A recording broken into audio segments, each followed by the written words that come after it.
Welcome to the Allegory Story Podcast. My name is Melanie Nevis. And I'm Tegan Lean. And thank you for joining us today. So we've been talking about a bunch of things that encompass the holiday.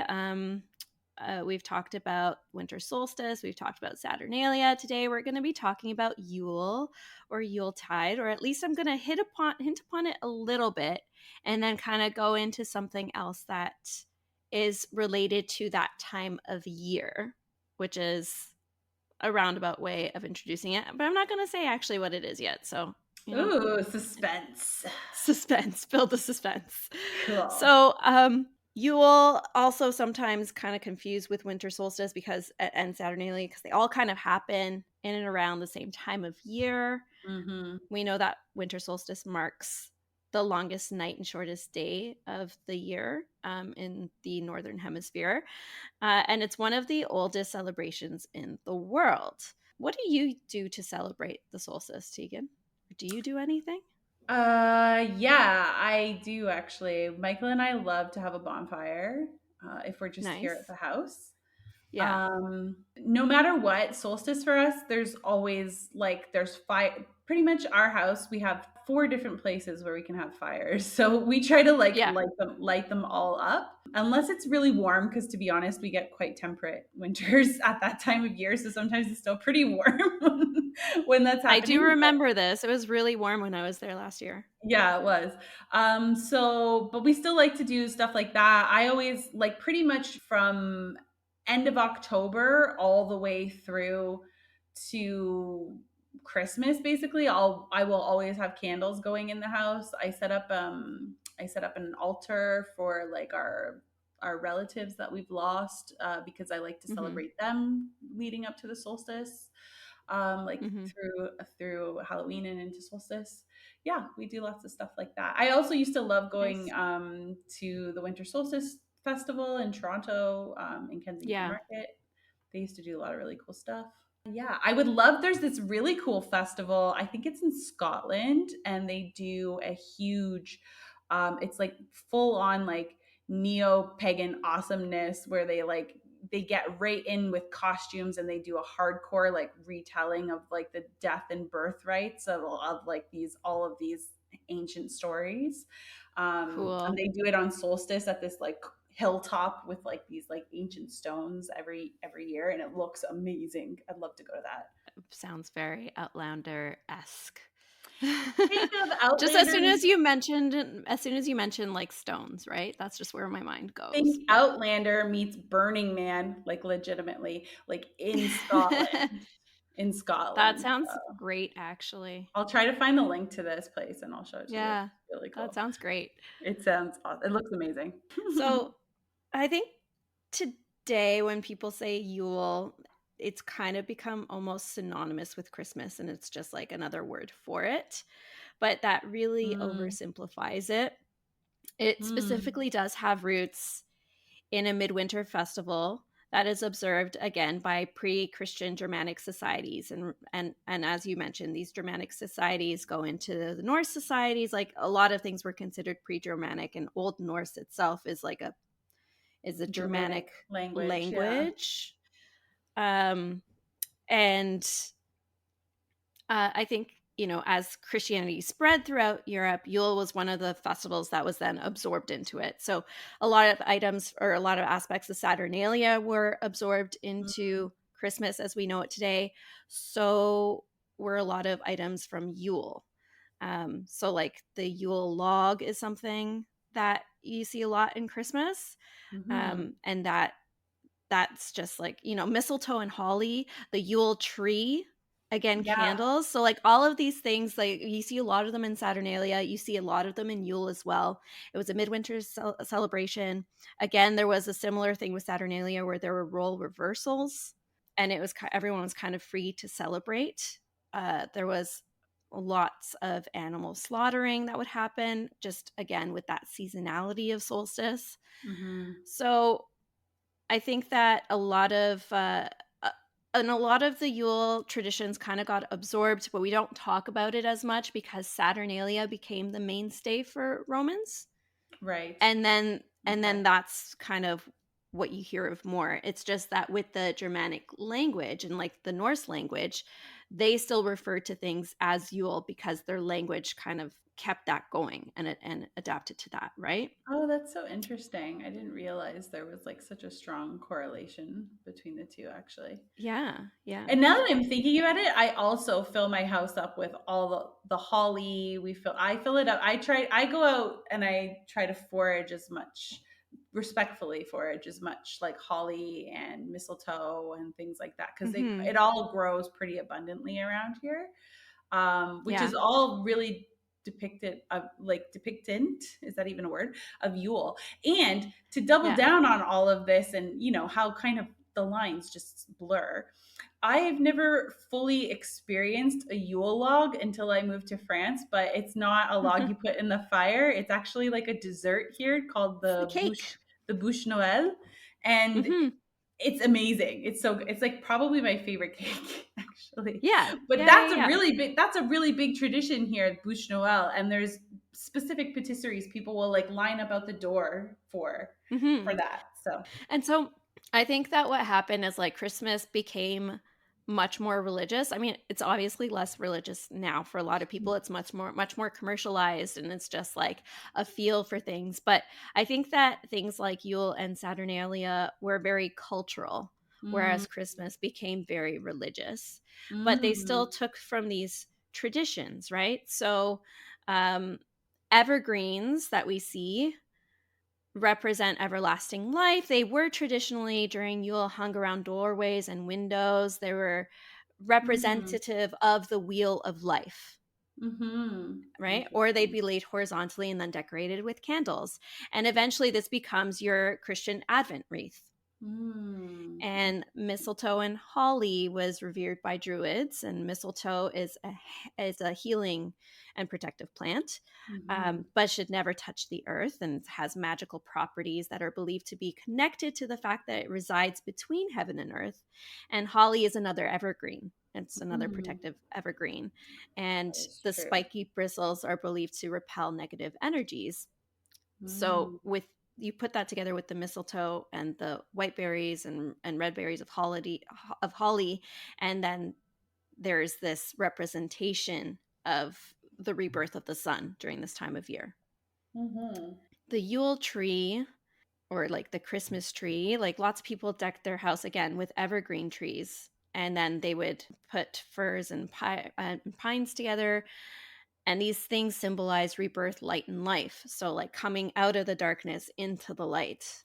Let's And be they would place a honest. tree in Let's be honest, guys. It's basically everything you actually liked about Christmas, aside from pretty presents. much.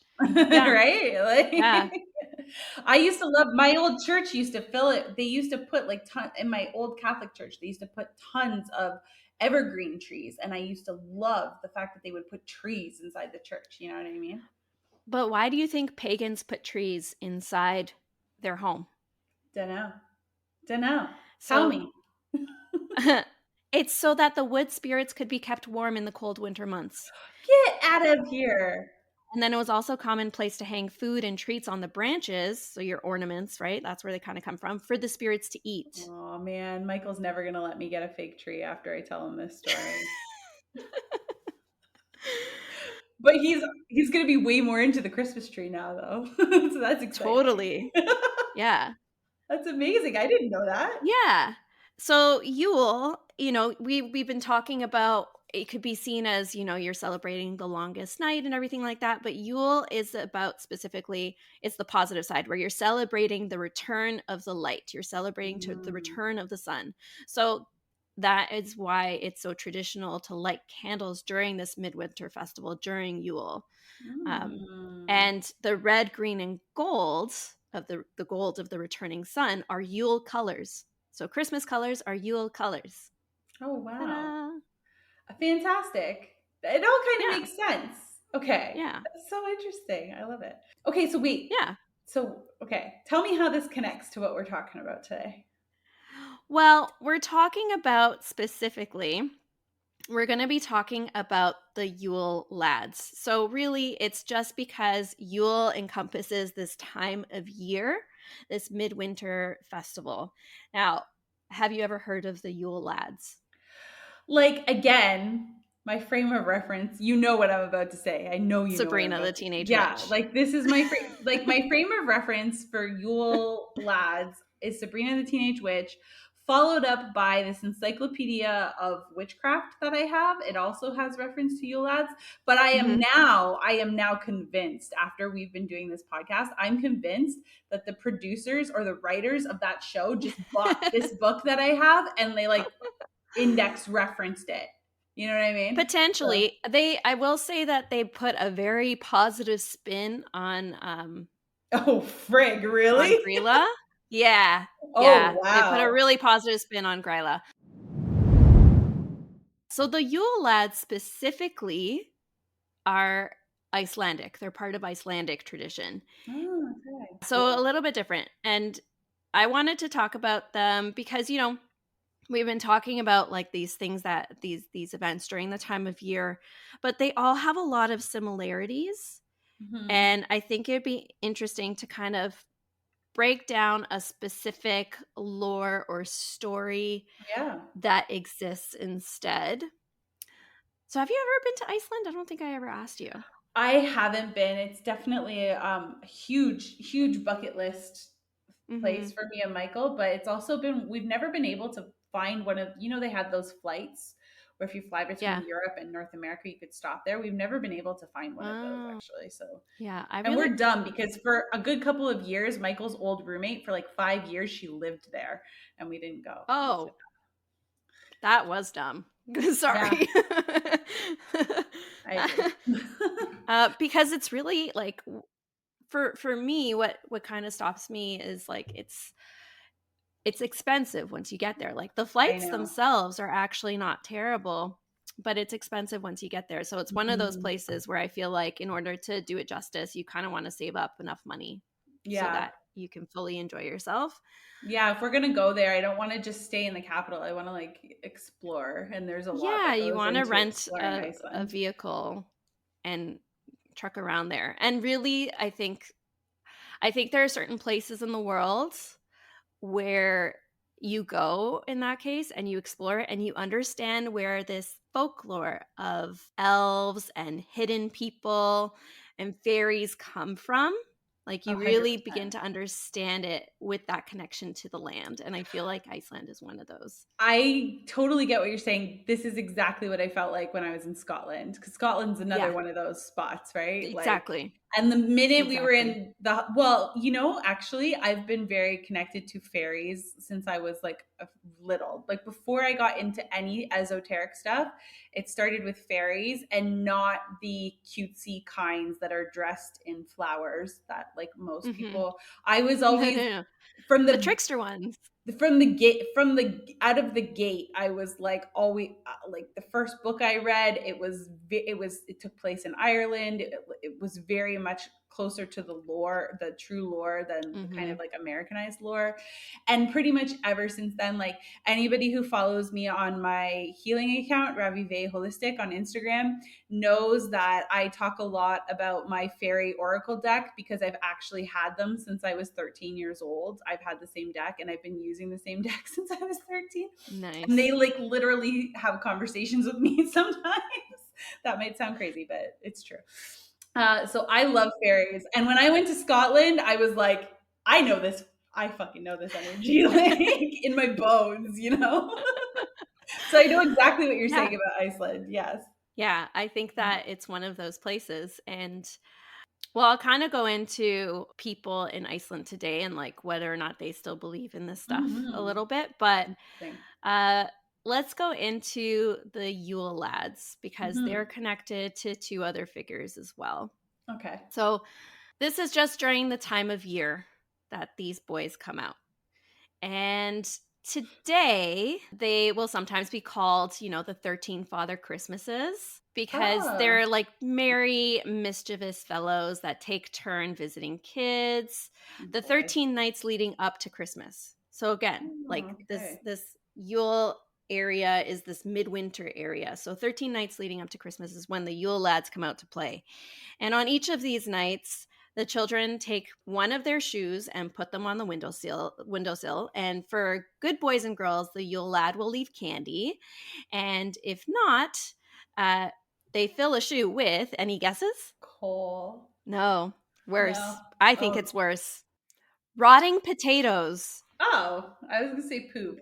I was like, wait, No, that's too rotting extreme. potatoes, which smell awful. Like, if you I've ever never have a rotting potato, it smells no. disgusting. Oh. Yeah, it's Oy, not oy. good. Really, really not Okay. good.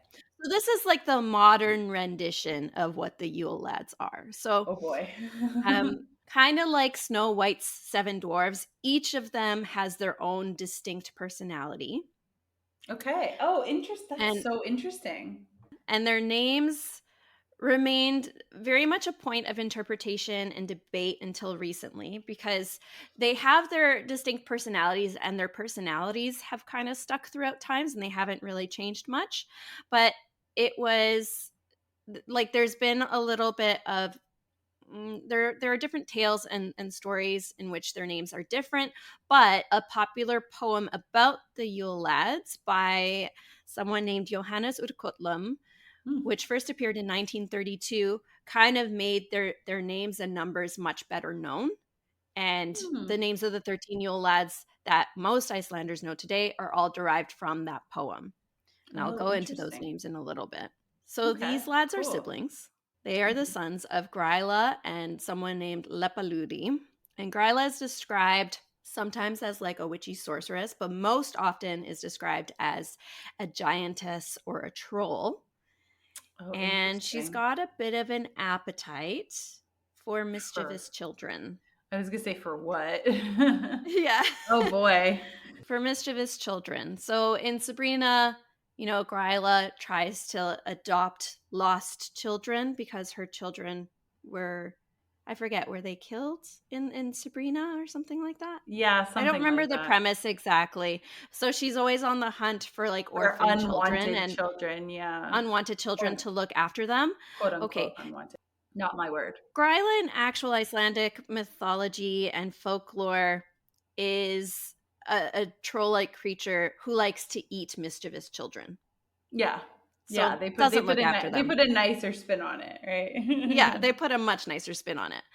Her husband, Lepaludi, is depicted as being lazy and kind of stays at home in their cave.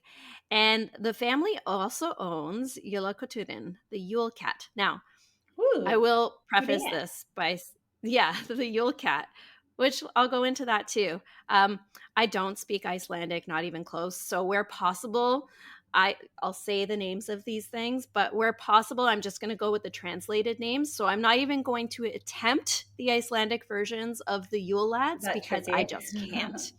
I Okay. just it's a wild language that Yeah, I it seems no. like it, to be honest. Yeah, Yeah. okay. So yeah, today the image of the Yule lads have been really largely sanitized. So rather than being depicted as these trolls that are defined by their extreme deformities, which is what they traditionally were, they now wear traditional red and white clothes and fluffy beards and they smile real big. And Mm, rather than pulling pranks, they just leave presents in shoes that children place on their windowsills. And it kind of like, we have stockings over the fireplace. That's their equivalent of a mhm. stocking. Okay, yeah. And they've become much nicer than they were traditionally. They Mhm. become much more friendly throughout the years, but their mother Gryla is still even today a frightening troll and one of the most evil figures in Icelandic folklore, and horror stories Wow. are still told about her to children over the festive season. Oh my gosh. Like Yeah. what? Like what So, are you gonna well, tell us? yeah, I'll go into Gryla first because I think it's important to kind of have a background for who these lads have as their mother. Yeah. Okay. So depictions of Gryla vary across time. She's often depicted as this monstrous female being with hooves. In some stories, she looks like a sheep who walks like a human. In others, she's clearly a troll. But this hooven character is kind of like Krampus in a way. And just Interesting. like in the physical manifestation of it, right? Mhm. But sometimes, she's been also described as having 300 heads or a beard or blue eyes on the back of her head. And one description portrays her as having 15 tails, together with bearing 100 balloons filled with children. Oh So, boy, like, busy girl. she's busy. She's, yeah, And you don't want to in the mess with her. no, I don't think so. In the Origins of Drama in Scandinavia, a folklorist professor and author Terry Gunnell wrote that Gryla was clearly recognized as an ugly troll figure in Iceland at least as far back as the 14th century. But tales of Gryla are found in historic sagas and poems throughout the region as far back as the 13th century, and one reads, "Here comes Gryla down the fields with 15 tails on her," while another describes, "Down comes Gryla from the outer fields with 40 tails, a bag on her back, a sword in her hand, coming to carve out stomachs of children who cry for meat Ooh, during Lent." yikes. Oh, Yeah, so like if they didn't follow Lent, she'd be like, if you want to eat meat, I'm gonna eat you. it's basically she had her ear out at all times, like all throughout the year, Wow, this is a to really to dark way to find just stop your kids from complaining, eh? yeah, to find out who was behaving and who wasn't. Oh my goodness. So it was only in about 1300, like before this, that she wasn't really directly associated with Christmas. She Hmm. was associated with the threat that lives in the mountains, and you'd never know exactly where she was. So she wasn't actually associated with Christmas until much later. Oh, that's so interesting. So she's associated with basically if you're going into the mountains, you need to be careful. Yeah. Yeah, she was Um, this threat in the mountains. hmm. So she was And like the that threat of like changed. a wild animal almost, it sounds like, kind of like, you know what I mean? Kind of, yeah, kind of. So she That's was so just like interesting. this creature that lived in the mountains. And then Mm. only recently did she become kind of more associated with Christmas. Hmm. She used to be more of a standalone figure.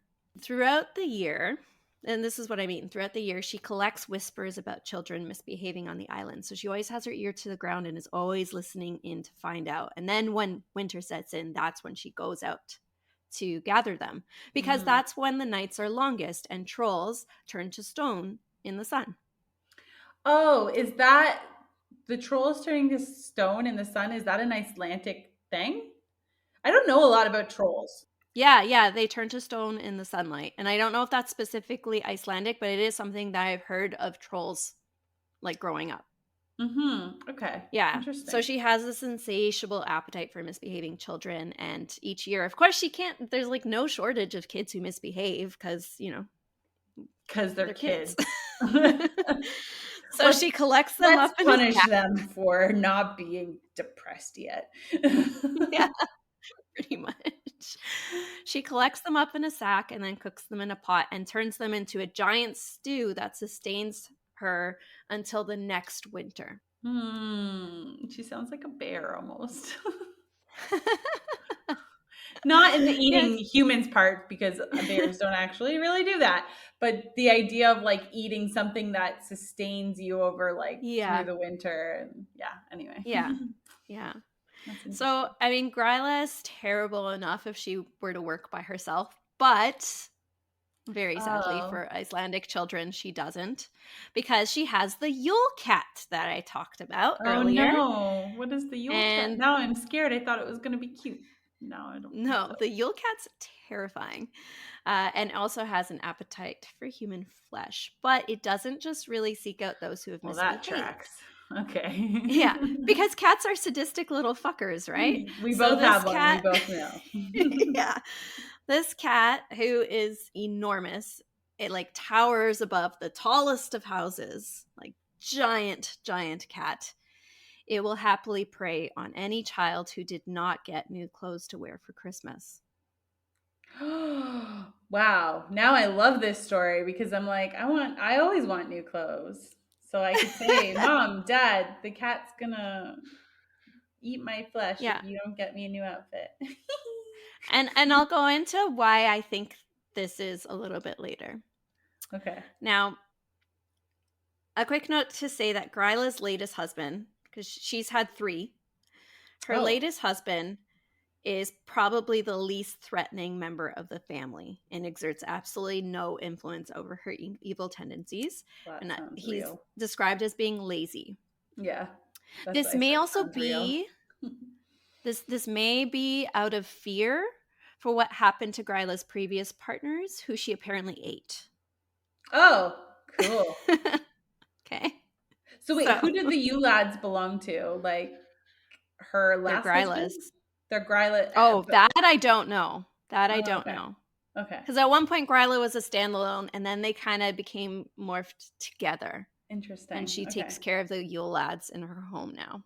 Okay, okay, I'm listening. Tell me Okay. more. um, so the traditions surrounding Gryla, I think, say a lot about Icelandic folklore, but also what Icelandic people had to withstand to survive in the winter. The fact that Mm, she's this child eater who seeks children out over the festive season sends a similar message to kids as Santa giving them coal, but like with a lot less finesse. yeah. Yeah. And And that's saying something, really. yeah, yeah. And the message is like loud and clear: be on your best behavior during Christmas, right? And Mm, I think that the brutal delivery of this message is probably due to the fact that winters in Iceland were incredibly dangerous. And mm, so many disobedient children who would go out at dark wouldn't necessarily come home. Like if it was right. dark and snowy and there was a storm out and they went out, they may not come home. Yeah. So there was also just a lot of work that needed to be done before the darkest months set in, before that cold set in. So extra diligence was required by all family members. And this is where the Yule cat kind of going after children who didn't get clothes as a gift came into play, because the whole point is everyone needed to finish their weaving, their knitting, their sewing to Mm, prepare for, you didn't want to be doing those things in the dead of winter. You wanted to have those things done in preparation for winter. So mm-hmm. this story Yeah. about the cat going around and like eating kids who didn't get new clothes, and new clothes could even just be like a new pair of socks, right? Mm-hmm. I think that that's probably where it comes into play. Yeah. But Gryla is such a terrifying image to children that in the 18th century, the She Parliament of says with like a Iceland, huge smile on her face, by the because I way. think it's so funny. I I can't think tell it's you how she's hilarious. cracking up about this right now. I think it's hilarious that the government actually got involved with this. In the 18th century, the Okay. Parliament of Iceland outlawed the use of her legend as a scare tactic. Oh, wow. They Oh, just that's outright so were like, no. progressive. Yeah. They're like, children were no longer threatened with being devoured and were instead given rotten potatoes in their shoes if they misbehaved. So in 1746, parents in Iceland were officially banned from tormenting their kids with these stories, which I'm I think sorry. is hilarious. I kind of love that. I'm so Me glad that they too. stepped in and were like, stop traumatizing your children just to get them to behave. Yeah, Because it is exactly. scary. Oh, that's It is cool, man. scary. Wow. Go Yeah. Iceland. You're such a cool country. Yes. I love you. um, so now, in modern culture, when the season arrives, the 13 Yule lads descend from the mountains to attend celebrations throughout the country. They play with children, they entertain revelers, they make They were like, Iceland at we have to Christmas. find a way to make this like a bit Yeah, comfier. Yeah. Okay. they're much more of a delight. They're much more family friendly, Still a bit but mischievous, but nothing like but no nothing eating. terrible. So originally, like they did not inherit the cannibalism from their mother. That's good. Um, I'm just gonna put that they did not do that. That's not what they're known for. Um, but they were really creepy and odd and had kind of revolting behavior. Mm. And before industrialization, people in Iceland would have largely believed in trolls regardless of age. So many adults would have been cautious that these tales were true. Even Yeah, today, about 54% of Iceland's population believes in elves and hidden people and supernatural entities. I'm right there with you. Um, yeah. And though each of the Yule lads had their own quirks, they all shared features of trolls. So they were these like enormous, filthy, kind of unintelligent creatures that were both Mm. humanoid and bestial in equal measure. and they only really came out at night again, otherwise they get turned to stone. So I'm going to go through a list of these lads, and I'm not going to say their Icelandic names, right? I don't know how to pronounce them. I'm going to give you the English translations. Some are pretty self-explanatory, some not so much. Okay. I'm going to give them to you in the order that they descend from their home. So they descend like the Right. days leading up to Christmas, and they come out one by one, basically. Okay. And you're going to try and tell me what you think they are. Oh my God. Okay. So the Okay. first one comes out he comes out on the 12th of December, basically, is Sheep Coat Claude. Sheep coat. Claude. What am I supposed to tell you about this name exactly? What do you think just by the name? Like, what do you think this person, Like, what does he do? what does he do? I have no idea. Oh, I was just about to say, Okay. I have an imagination. I can get creative, but I really don't. You give me the first one and maybe I'll get the idea. Okay. So his thing was basically to harass the sheep of any household that he came across. Oh, sheepcoat So, claw. Okay. yeah. So Icelanders would usually keep their sheep underground in the winter months, or like in their homes. Mhm. So when the sounds of this tormented bleating would echo up in the house, it was this sign that Sheepcoat Claude had found them. And the Oh, sound was common in winter months because there would be storms that would regularly harass the flock. But sheep were the lifeblood of every farmstead. yeah. So when you hear them kind of freaking out and panicking, you're worried that your lifeblood is going to be eaten by something, or like something is harassing them or something. So Sheepcoat Claude comes kind of into effect with this. And despite being this fearsome troll, you'll find that all of the Yule lads have some sort of debilitating disfigurement in some way. So Okay. with Sheepcoat, he's got some stiff peg legs, which impaired his ability to move. So even though you hear him rile your animals up, like the best thing to do is just wait it out, because he'll move on to your neighbors soon enough, and he can't actually move quickly enough to do anything. And his whole thing is just to terrorize as many homes as possible by sunrise. My So like goodness. he'll move on. Okay. He has a hard time moving around. Okay. Okay. Okay. He has a hard Next time moving lad. around, but he'll move on. Yeah. He'll Oh my move on. God. Yeah. Wow. The next one Holy is moly. Gollygawk. Oh He man, comes out that's on the even harder 13th. than the first one. Gully. What is Gollygawk. gawk? I know gull like gullet as a throat and gawk as in like staring. So I don't know. Okay, a It might be way gully. off. Yeah, a gully is like a small valley or a trench that Like might fern gully. originally be. Pardon? Like fern gully. Yeah, Okay. like a gully, something that's worn in earth because of running water after a rain. Yeah, So okay. there's that divot. Trench, So yeah. Gully Gawk waits in the gullies by a house, waiting for everyone to fall asleep so he can break into the Oh. cow shed and steal milk.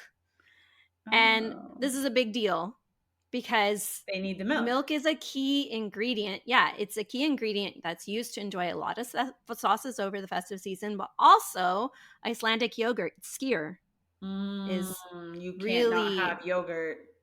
yeah, it's really beloved and it's very traditional. So you need yogurt Mm, too, or you need milk to make yogurt. You don't need yogurt to make milk, but yeah.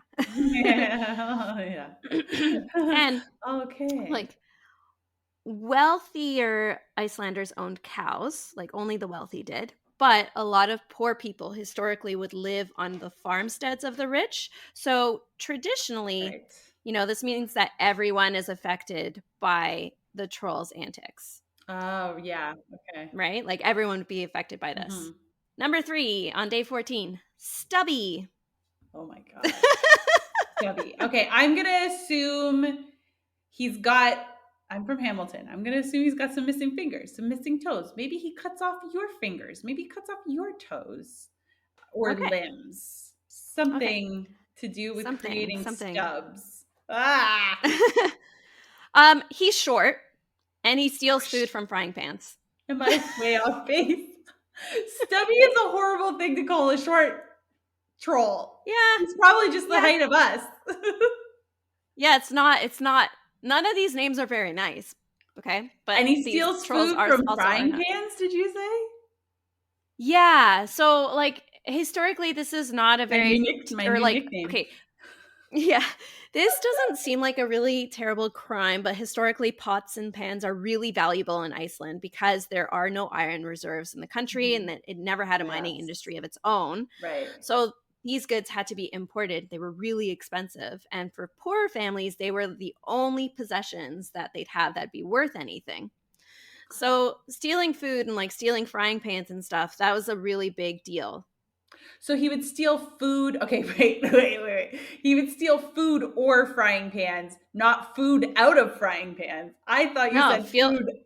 yeah, he'd steal food from frying pans, but sometimes would also take the frying pan with him. Oh, okay. All right. Yeah. Okay, this Wow. next one should be really obvious. Oh Spoon God. liquor. Oh, well, I guess he licks spoons that he shouldn't lick. Yeah. Like when you're making cookies or something, you shouldn't lick the spoon until you're done, you know. Yeah. Is it So that? spoon liquor is basically he's just hoping to get a tiny morsel to eat, and this behavior was apparently a result of his like he was very grotesquely thin, and malnutrition was uncommon for trolls, but Oh my apparently he suffered goodness. from it. So, trolls are generally overweight, muscular beasts, and he was like very, very tiny. So he would Mhm. like go into drawers and just like lick a bunch of spoons, especially if they had food on them. He was trying to like get a morsel of food to eat.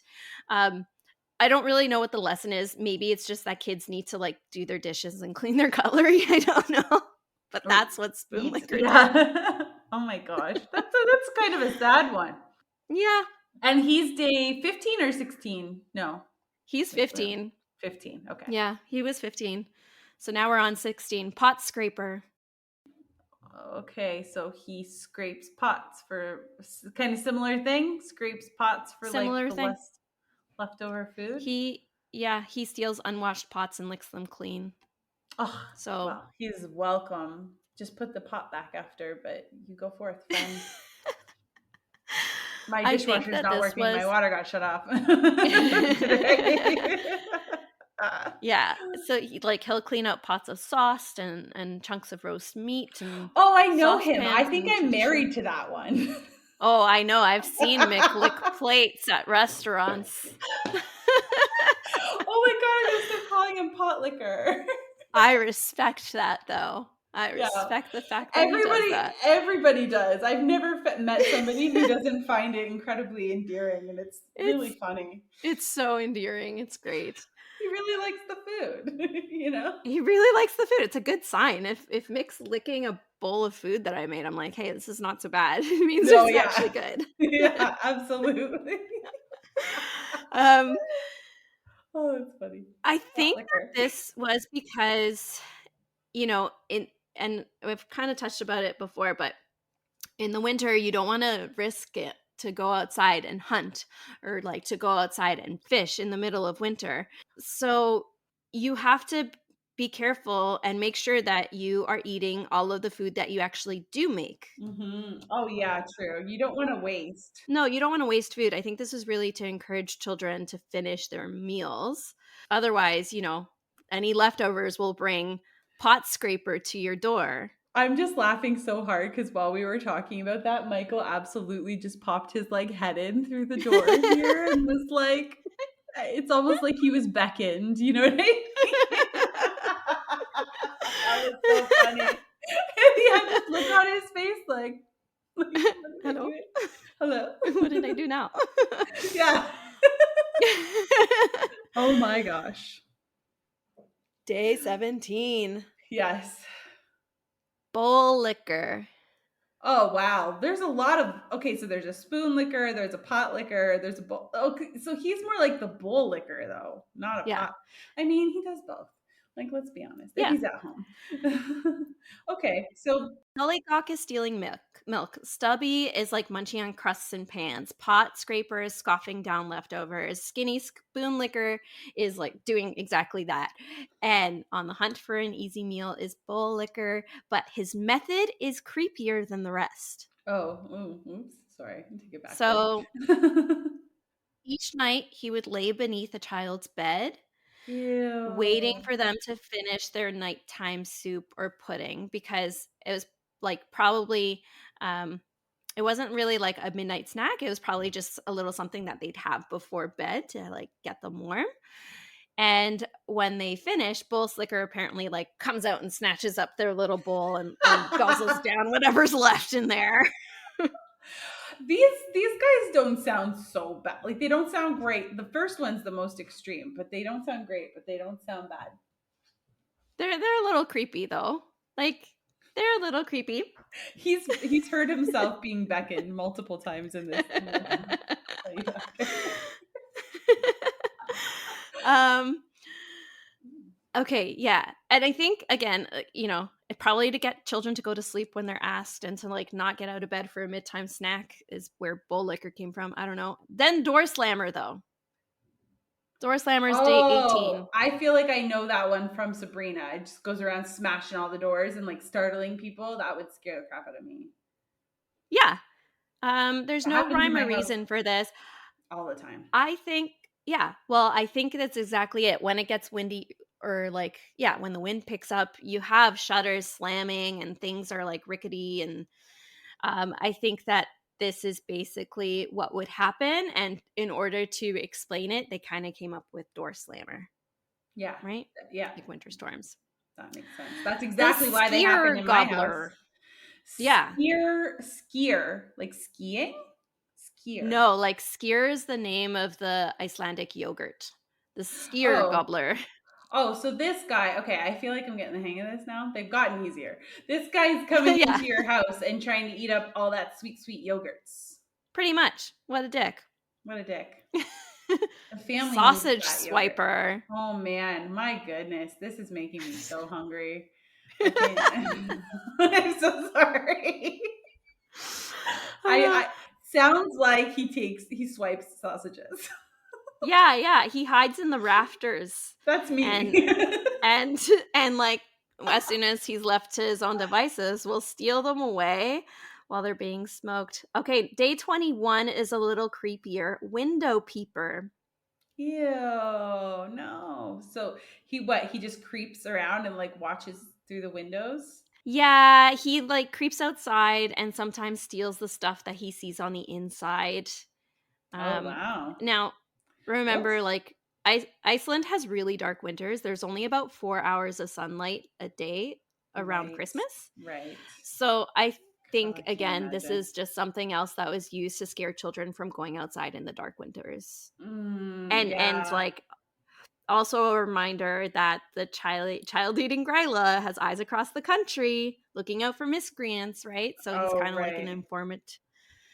Oh, yeah, an informant for her. Oh my gosh, Yeah, that's so you better that's behave that before. one's probably the scariest one, really. Yeah, we've I don't got know. 3 left. Day Okay. 22, doorway sniffer. Why? Why would you sniff a doorway? What does a doorway even smell like? So he's got a really big nose and he has this Oh my insatiable god. appetite for baked goods, Oh. especially this Icelandic delicacy like leaf bread, which is only Mm. made during Christmas time. Now, there's an idea that this particular lad came into being because the wind would like whistle through drafty turf houses, and so the whistling was like the sound of him sniffing for these treats. Yeah, okay, I get Yeah, that. yeah. So he likes baked goods. Meat hook, day Oh. 23. Steals the meat off the hooks. Yeah, Yeah? well, he had a long hook, and he Yeah. would use that to steal anything that would be like slapped onto a counter, and he would just steal himself the centerpiece of a family meal with So his I long feel hook. like more than half of this is about guarding your food. Yeah. And the last one only emerges on Christmas Eve is Candlebagger. He wants candles? Yeah. Wow. So, he would basically follow children because children are really easy targets and they'd be going up to bed with their candles. And, with only 4 hours of daylight, candles are going to be incredibly important to True, just true, like true. live your day to day life. But also, there's traditions of like gathering together and reading or telling stories by a fire and things like that. Mm. So, stealing candles is a really, really big deal. And he would use them to just like munch on the tallow that the candles was made from to get as Mm. much tallow as possible. But yeah, he would basically go after children. They're the easiest target. So he'd follow them to Mm. their bedrooms or reading nooks and then rob it straight from their hands. Oh boy. So So how yeah. could you okay, so wait. I'm pretty sure you're probably gonna get into this, but how could you stop the Yule lads from messing with your shit? Is there a way? Or I mean, are you just subject to this stuff leading up to Christmas? you're kind of Or subject to sorry, it for the Yule. most part. Really, eh? Yeah.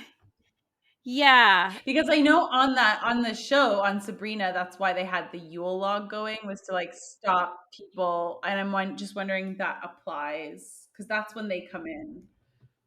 But Yeah, that's I a never TV show, so I really don't saw know. that. They basically just like prank and steal from all of the population pretty Oh, so much. you just have to And uh, it's like if you believe endure and if it. you're on your best behavior, then it's a little better. Like you have to be on your best behavior. This is all about instilling fear in children to be on their best behavior, right? Oh, So if okay. you don't believe and you like go out at night when you probably shouldn't, then you're probably going to encounter a Yule lad and he'll target you a little bit.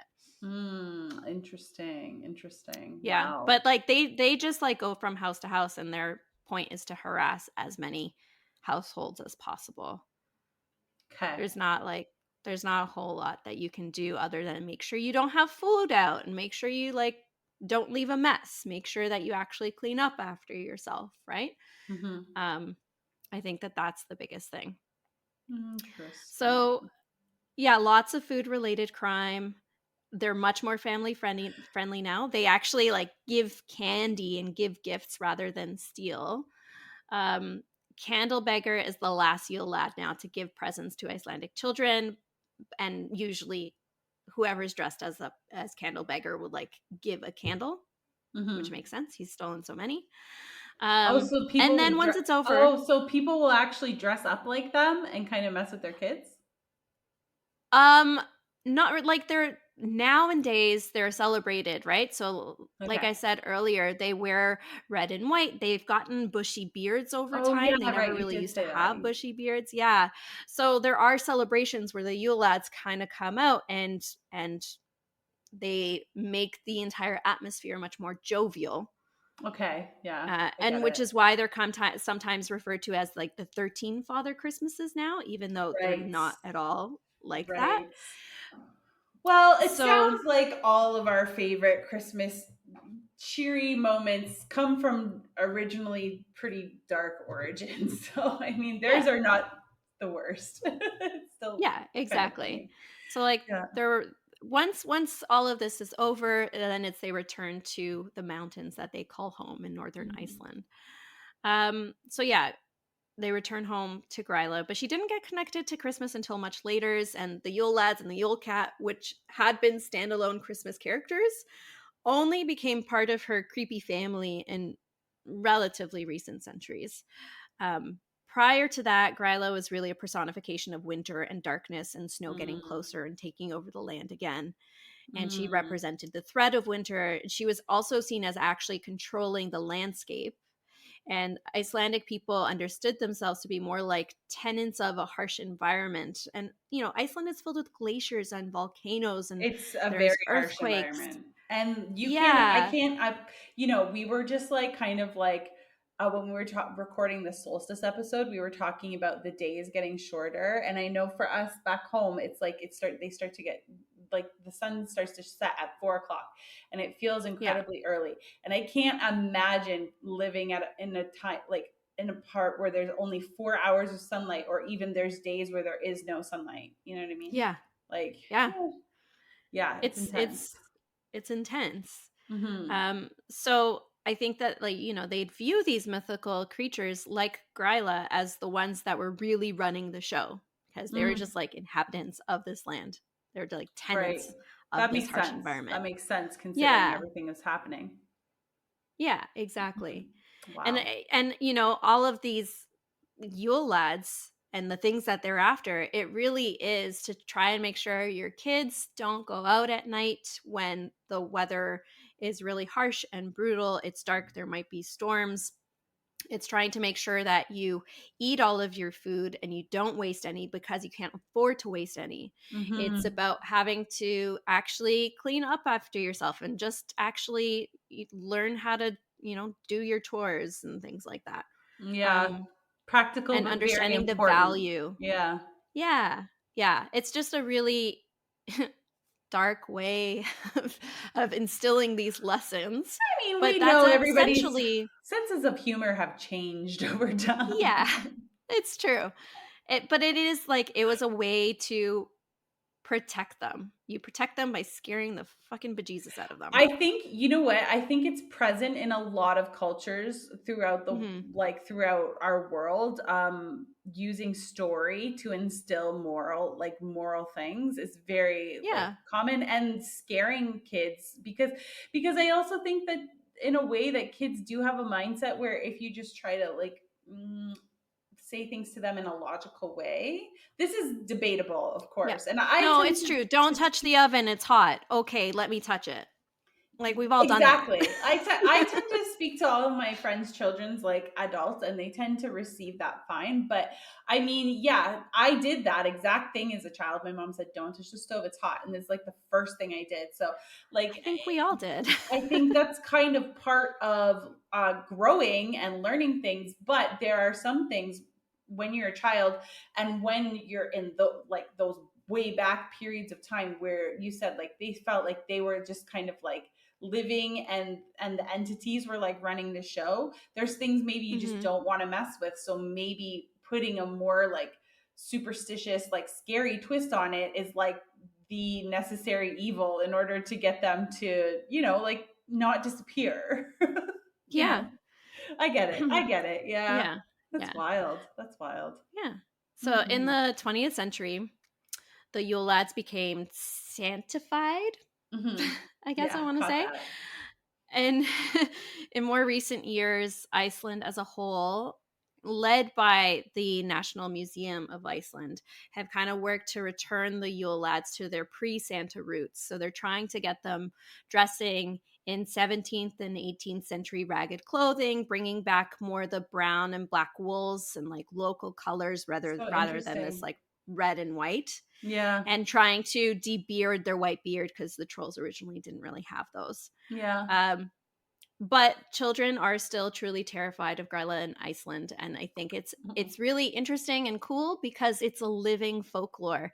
Like Yeah. 54% of the population still believes in this. Um, and there was an 8-year long debate between the government, environmentalists, and elf believers from 2007 to 2015 I think I when remember there was that. construction. Huh? I think I remember this. Yeah. I Yeah, remember when hearing there about was this. construction of a new highway which threatened to destroy a 50-ton elf church. Oh my God. And 50 like ton elf this is an church. 8-year long debate, and a 50-ton elf church is like a giant stone. Um Naturally the elves won and I the was going to construction say, workers you can't mess with that. no, they uprooted the stone to appease them. They didn't just like blast through it or whatever. And Good. the threat of displeasing the elves is so real Mm. today that even non-believers would rather play it safe than risk incurring their wrath, right? So, Yeah. Good. it's Good. That's cool smart. that Run with that. it's a living folklore.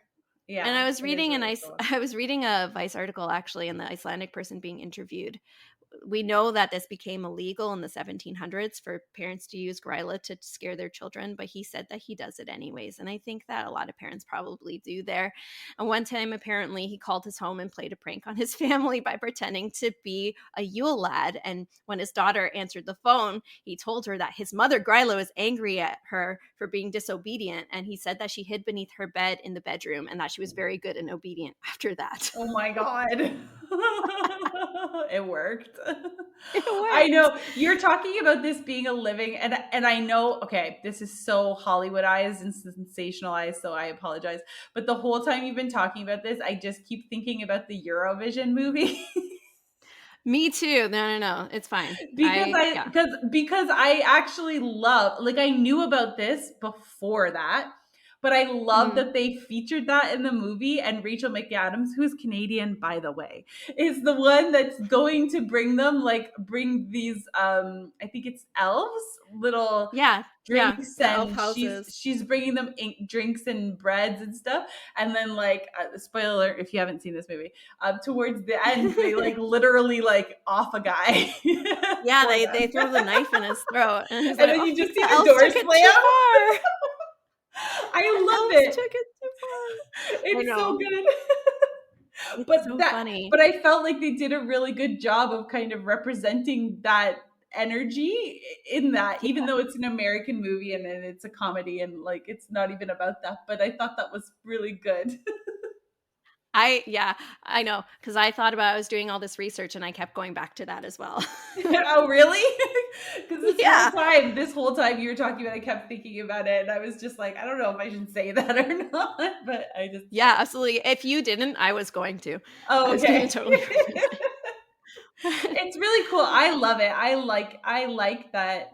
And I think I don't know. I think it sounds kind of fun, but like I said, I know a lot of people, and I'm sure like you probably met people too that are very take this stuff very seriously. They take Mhm. the elf and fairy folklore like really seriously. I see it in Scottish and Irish people too. It's like we're Mhm. laughing about it, but they'd be like, you don't want to fuck around. You know what I No, mean? you don't mess with the hidden people, right? And There's just like we do not want to. No. No. no, no, they're they exist in a parallel world that's invisible to our human eye normally, but they can kind of traverse the two, Yeah. Yeah. right? I love it. I Yeah. love the energy. I Yeah. love their sneak. I love the mischievous energy.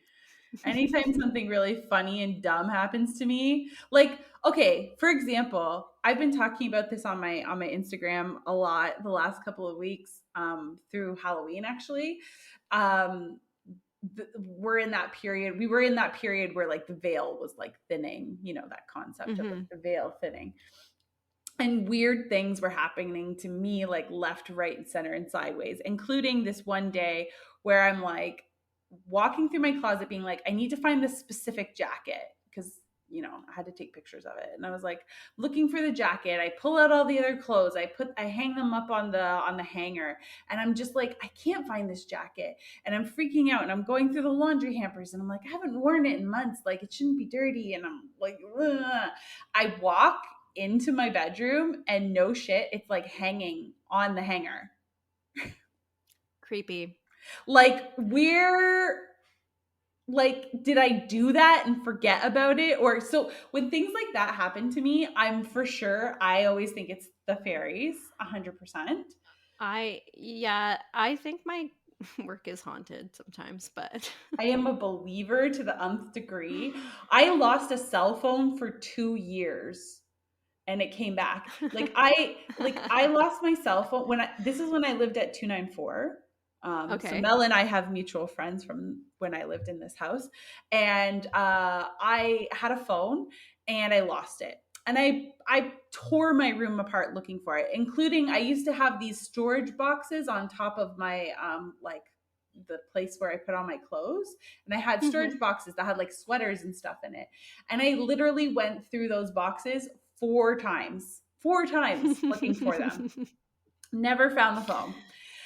2 years later, I just happened to pick up one of those boxes to pull out a scarf. The phone's there. Yeah, weird stuff So happens. either one of my roommates punked me, which is quite possible, or the fairies punked me, or there was a vortex in my scarf box, which I'm inclined to believe there was a, a vortex in my scarf box, a fairy vortex. But That's like weird hilarious. stuff like that happens all the time, and I'm just like, wait, did I feel like I just got paused? You know what I mean? And then somebody came and like put the thing, I mean, your one of your roommates might have done it. Who the heck knows? I at one Nothing would point, surprise me. I Nothing, mean, in that including house, in no. that house, nothing would surprise me, including the fairy vortex. I once I was baking cookies and Kale had his wallet and he has a magnetic wallet and I like put the cookie tray down and then I just put it away after I cleaned it. And No. honestly, we searched high and low and he got a bunch of new cards and I didn't make cookies again for months and months. Like over half a year went by and I pulled it out and I was Ah, like, "Oh, I found your old wallet." So, it that's could also be like a situation like that sometimes. even if his wallet was magnetic and it's just, like a magnet, just attached to another magnet, that's still fairy fuckery. That is still 100% fairy fuckery. Like, absolutely. Don't fuck with the fae. Yeah. Anyways, Anyways, on that all that to note. say, we believe and we will be very aware of Yule lads this holiday season as it rolls around. Yeah, those mischievous Yule lads in I Gryla. feel like they're just hungry. At this point, I'm just gonna leave. I'm just gonna leave the dishes out. You know what I mean? But if Because you you leave want to food clean them. out, that also like it's like mess and you're attracting these things that are like, no, you must clean up after yourself. Oh, so I get interested. Oh, it's confusing. Okay, maybe I'll just Yeah, leave some food outside. How about that? that works. They can eat it, or the feral cats that live around the corner from my house can eat it. Whoever gets there You'll first. yeah, you'll never know which ones got to it first. I'm like this close from putting cameras all around my house just to see what's going on at nighttime because I hear like, like it's cold now, but it's still like relatively warm, and Michael's really hot, so we still sleep with the window open at this Yeah. point. And you just the stuff that you hear outside at night here is just Yeah, like it's last countryside. You hear a lot of wild last night stuff. I heard an owl like literally freaking out. I don't know why she was upset, but she was not happy. But also Oh. you hear random like have you ever heard a fox scream? Oh yeah. They They sound sound wild. horrible. Yeah. And in certain times of the year here, you just hear them at night like crazy. By my house, you hear the packs of coyotes more so in the summer when the windows are open because they like howl together and like cackle once they've made a kill, Oh which they do boy. very often. Where you guys live in Toronto? Yeah, because You we guys live have right by the coyotes out train. there? Yeah, Oh, yeah, I yeah, didn't realize. yeah. Wow. Hmm. We hear dogs howling too, but they're just hunting dogs. Yeah, no. They're just hunting dogs I've that come sit to outside. face with a coyote like just a couple feet away, right by my Wow. house before. They're That's very so pretty. wild. Yeah. That's so wild. I've never seen a coyote in all of the time I lived in because we used to have them outside of Hamilton too, but I've never seen one actually. Anyways, we digress. You lads. So that was your little crash course on the Yule lads and Gryla. And yeah, I think that wraps it up for today. So thank you so much for listening, and we will see you next time.